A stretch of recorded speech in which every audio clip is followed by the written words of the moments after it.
And the Zemis played multiple roles in the lives of the Tainos. They were their connection, or the Taíno connection between their gods and them.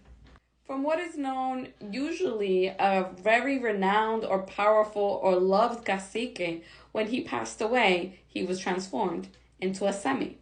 But Zemis could come from many things. They could be made of wood, they could be made of stone, they could be made of different materials. Zemis could even be made in the moment. So for example, if a Taíno wanted to take a certain trip, he would make a Zemi out of wood or whatever material he chose, and that Zemi became his guardian on his trip.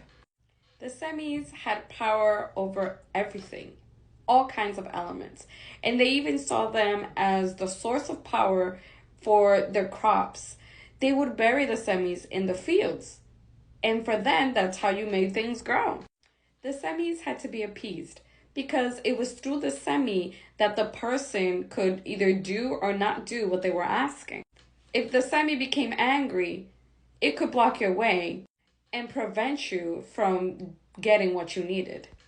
A true guardian, we can say. It was through the Zemis that the caciques and cacicas had their power.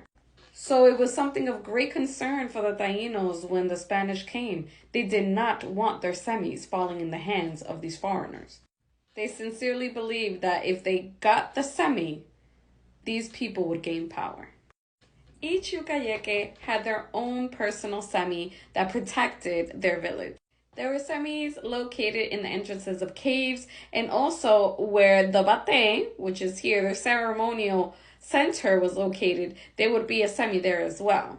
Some believe that las fiestas patronales that we have, and also that Puerto Rico, Cuba, etc. have, came from the Catholics, because estas fiestas normally are attached to a saint.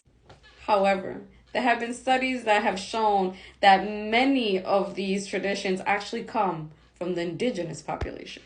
The Zemis eran los que patrocinaban al pueblo. Fiestas patronales.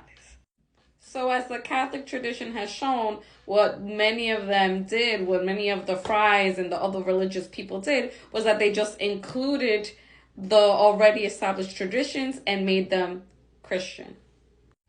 These Zemis were given offerings for different occasions. They had a Zemi for when they harvested crops. They had Zemis for different events, and we'll hear about some of them as I go along. The Zemis were so important to the Taíno people that when they saw the Spanish conquering, destroying, and taking their Zemis, they hid them in caves. Because for the Taínos, the caves were guacaras, or sacred places.